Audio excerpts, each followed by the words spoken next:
All right, hello and welcome back to another episode of Just a Girl from Cleveland. This is episode 112. I hope everyone is really enjoying their summer. Mine has been going pretty good so far. Been having a really nice summer. Been at a lot of Guardians games recently, which has been fun. They've been a little bit hot and cold this year, but the environment there is always a lot of fun this season, especially with the Guardians pass, the $50 a month for standing room only. I feel like that has totally changed the experience. And they actually, I think this was July, I don't know, was it July 4th or July 3rd? I think it was the 3rd. They had the largest attendance for a Guardians game, a regular season game, since 2014. So that's a pretty big deal for sure. Very exciting for the team, exciting for the organization. I know there were, a lot of haters out there when the name change came through from Indians to Guardians, saying that kind of the fans, weren't going to get behind it. It wasn't going to be a team with support anymore, and that is obviously not the case. They've only continued to grow since then, and finding new ways for, I think, young people to get involved in the sport, which I really think is what this ballpark pass, the monthly standing room only pass, is meant to do, is to target young people and have them interested in the sport coming to games. I know it's made me go to more games than I would have gone to had I not had the pass, so I think it's done a really good job of that, and they're only gonna continue to try to do more of that as they build out some of the different community spaces in the ballpark in the coming season. So that has been fun and exciting. I wish the team was doing a little bit better. We have kind of the worst division in the league, so it makes us look a lot better than actually what we are. If we were in any other division, I think it would be a lot more disappointing, but we're always going to kind of be in it because our division is so bad, which is funny because that's the opposite problem we have in football. I'm hoping we can still turn things around. It's obviously a long season, just need to get a little more offense going here and there. It's very, like I said, hot and cold, hit or miss for that team, but has made the summer very enjoyable for sure. So I hope everyone else is enjoying their summer as well. Had a nice 4th of July, watched some hot dog eating, whatever you did. I hope you had a nice time. Okay, so not a ton to get into today, but we do have some Cavs topics to talk about because the Cavs made some moves, which is very exciting, because like I said last episode, this is the dead time of year where you are just looking for any type of news to get you through it. So have some Cavs things to talk about, and then just a couple mailbag questions. I posted on my social media to send in mailbag questions, and I feel like when I post that, people know that I want sports related questions for the podcast. But maybe next time I'll have to clarify, because I got mostly life questions, personal questions. Someone asked me what my biggest insecurity is, and I'm like, you think I want to answer that on the podcast? I mean, I probably would, because I do talk about most things in my life, but I'm looking for sports questions that I can answer for you guys on here. So next time I post that, please send me sports questions, or even when I don't post it, just send me DMs with questions that you have that you would like me to talk about in the podcast. And I will definitely try to fit them in, especially this summer when topics are a little bit limited. But didn't get as many sports related mailbag questions as I wanted, but just picked a couple to touch on.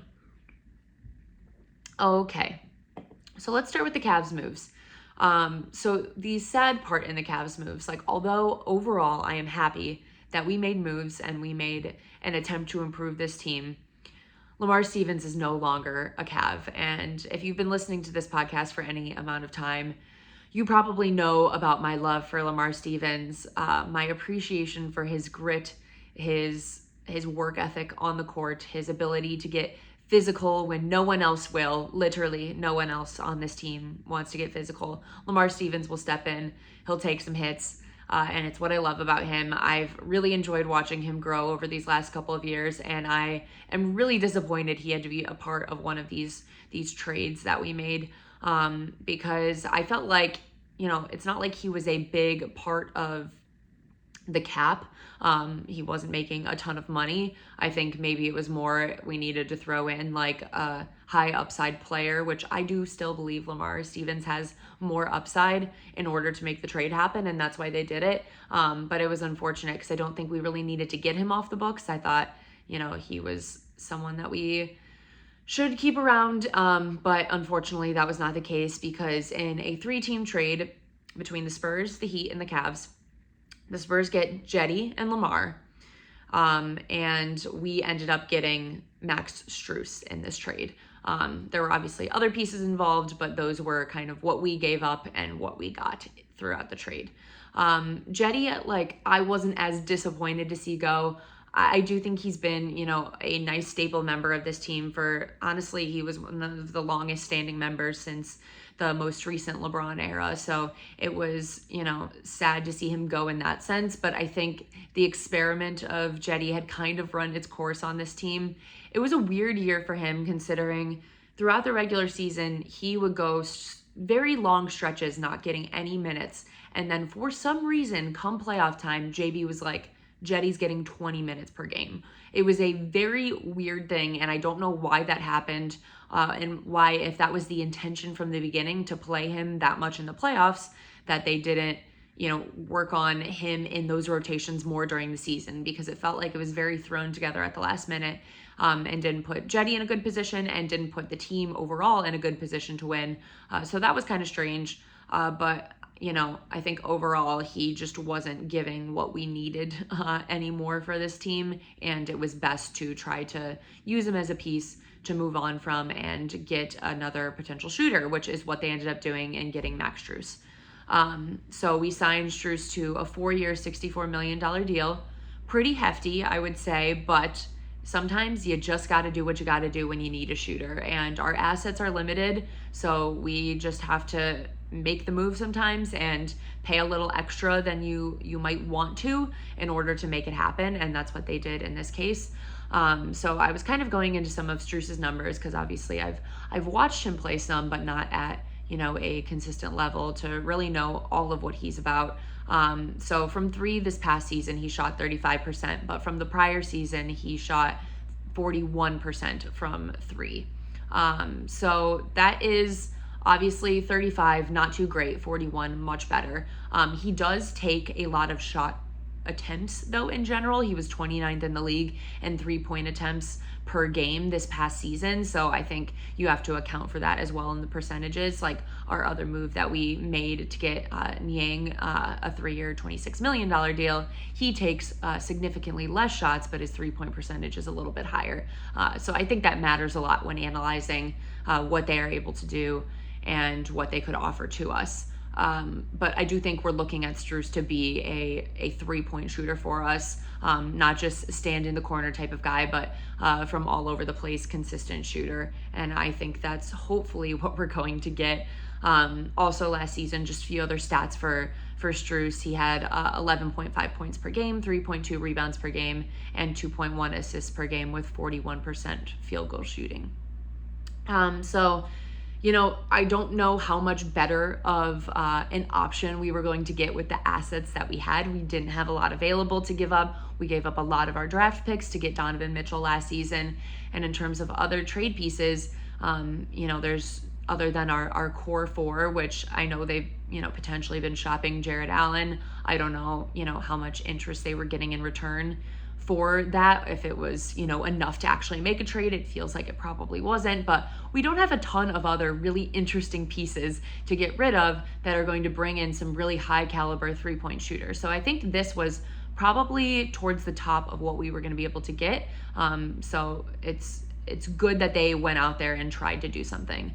And then the other move that I talked about, Niang, 3-year, $26 million deal. I mentioned he had, less 3-point attempts per game, 89th in the league compared to Strus's 29th. He was 40.1% from 3 this past season, 8.2 points per game, 2.4 rebounds per game, 1 assist per game, and overall 44.2% shooting. So again, like nothing crazy there, but just another option. And look, I think that's what you need at the end of the day is options, because we found that if one of our core 4 starters, if one of our top shooters, as in, Darius or Donovan, are coming off the court, we were extremely limited in terms of shooting, and having these couple of options of guys who can get you a bucket here and there is really important. And I think that was the smart way to go in making these moves during this time. So I'm overall happy with it. Will it work out? I have no clue. But I think, like I said, the front office needed to be active in pursuing some different options. And it felt like at the very end of the season, after playoffs, it felt like they were a little bit complacent in the way they were speaking and the way that Kobe was speaking to the media, saying, hey, we won over 50 games, like we made the playoffs, we were a 4 seed, we're really proud of this team. All of that's great. But that doesn't mean that you don't make any moves, because obviously you did underperform in the playoffs, losing to a lower seed and losing pretty badly to a lower seed.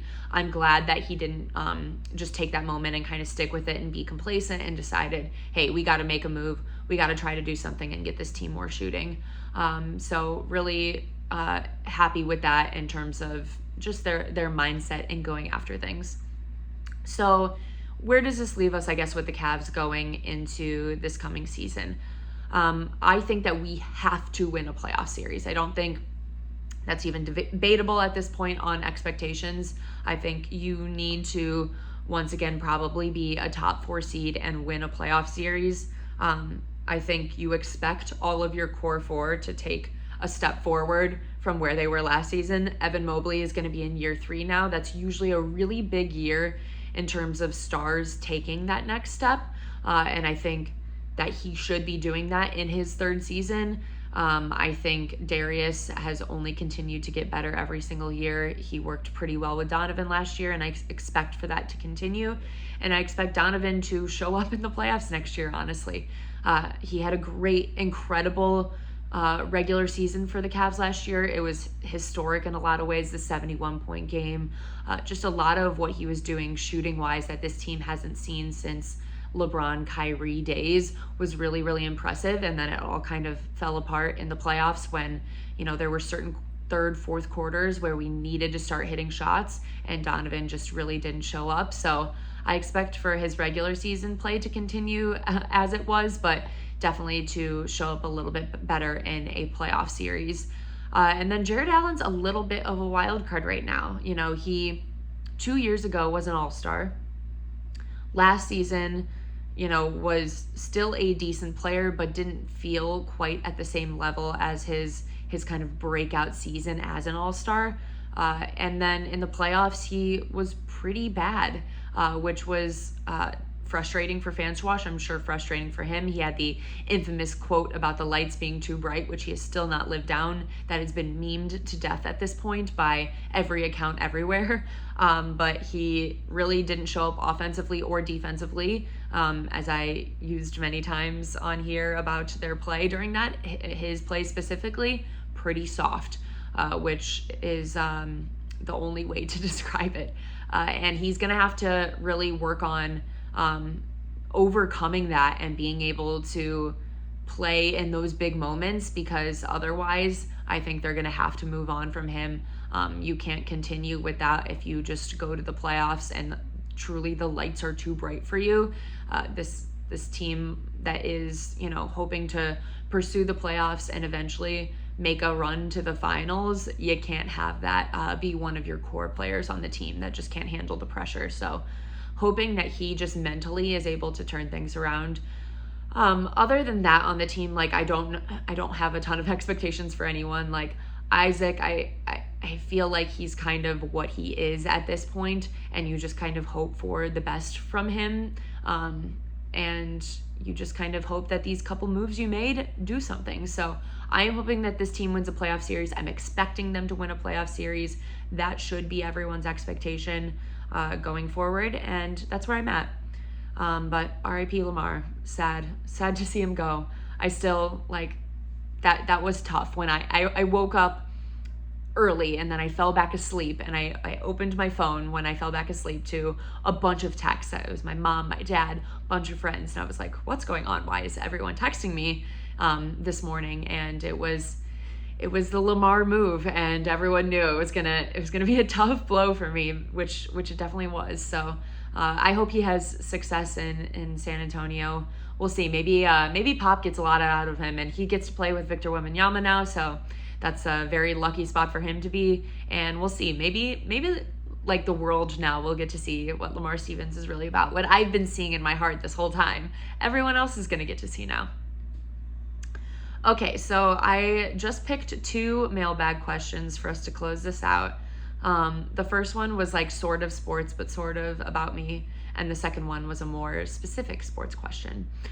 Okay, so the first one was, what got you into sports? Which I feel like I've talked about on here, but maybe just very early on, where people who listen now are not the same as at the very beginning. But my parents were definitely the people who got me into sports, both of them, mom and dad. My parents actually met through my aunt. It was my mom's sister. And I think the first time they met, they like literally were playing like pickup basketball together. And then my dad called my mom and asked her to go to a Cavs game. So that was kind of their bonding from the beginning, was over Cleveland sports, and has been a huge part of their lives. And then obviously once they have children, it became a huge part of our lives as well. So I kind of just always grew up around it. I didn't know anything differently. Like I thought everyone grew up like watching football every single Sunday, NFL every Sunday, college football every Saturday, that you would sit down every night for dinner, and like if your team was playing, that's what you put on that night. And I just didn't realize like not everyone lives that way. I kind of assumed it growing up, which is funny because obviously as you get older, you meet more and more people whose sports were like a 0% part of their life growing up, which is so crazy to me because still, obviously today, so much of my world revolves around what my teams are doing. So it's just, it's a different way of life for everyone, I guess. But especially in Cleveland, Ohio, I think it's an important part of a lot of people's lives. So yeah, definitely my parents on that one. Shout out to them. Okay, so the other question I got was actually a baseball question, which I don't talk much Guardians on here, but I thought this was kind of an interesting question. They asked, if you could trade one player by the trade deadline for the Guards, who would it be and why?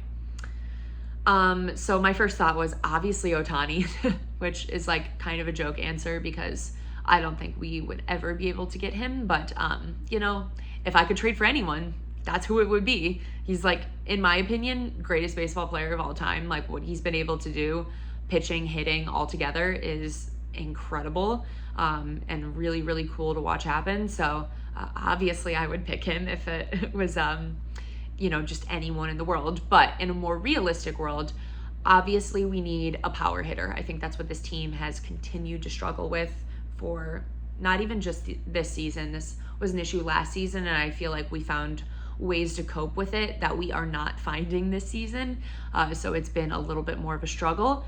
And I think we definitely need a power hitter of some sorts, which I feel like when we made the move to get Josh Bell, that was kind of the mindset. The idea at the time was he was supposed to be that guy, and he's been, frankly, like pretty bad for us. So I feel like the team's just never going to want to pay anyone ever again because they're like, hey, look, we made a move, we paid someone, and it didn't do anything. So I still think we need to make another move. Someone I feel like could be interesting is Brent Rooker, outfielder from the Athletics. He's a bit of a power hitter. I mean, we just need someone who's at least a threat to hit some home runs because we just can't keep up with teams anymore. Like we'll have one game where we randomly get 9-10 runs, and it's kind of strange. And then I feel like we have a streak where it's a chore to even be able to score one run. So someone who is at least consistently a threat and can change things up for us, that would be really nice. I will say, so I'm recording this on Wednesday night. Last night, it was very nice to see Ahmed have some good offense finally. I feel like he has been a big struggle this season, but he had a couple nice hits last night, and then really brought things home for this team. So it was nice to see for him, but in general, I don't think that's probably going to last, and we're really going to need to get some more hitting on this team if we want any chance of, you know, making any type of run in the playoffs, if we're able to actually pull out and win our division when everything's said and done. And I think we knew that last year. Like you could tell when we were playing the Yankees, that was just such a difference between the two teams. Like I enjoy the form of baseball we have when it works, but when you play a team that can just hit home runs pretty consistently, and you can't do that, it's really hard during a series like that to be able to pull things out and get lucky there. So hopefully they make a move at some point, but I wouldn't buy into anything. I do think that there is a possibility they trade Shane Bieber at some point, though, for some assets. I think that could be a really interesting move. They have traded a lot of pitchers in the past to get some assets back, and it's worked a lot of the time because they kind of trade the pitchers when it feels like maybe they're on their downtrend. And I still think Bieber is a good pitcher, but I think we're not going to pay him because we don't pay people, so you might as well get something in return for him. So I think that's our best option at this point in time, but we will see if the Guardians decide to do anything. Okay, so pretty short episode today. That is all I have for you guys. We're inching closer and closer to football season. I believe we're about 25 days from the Browns heading out to West Virginia. Country roads take me home. We'll see how that goes for them. We'll see if anything else happens between now and then. But we are getting closer, which is very exciting. My favorite time of year. So I hope you guys continue to enjoy your summer. I hope you enjoyed this episode. If you could leave a review or rating, that would be great. Share with a friend, share with your family. I always appreciate that. Appreciate the love. It means a lot to me. So thanks for listening and have a good one.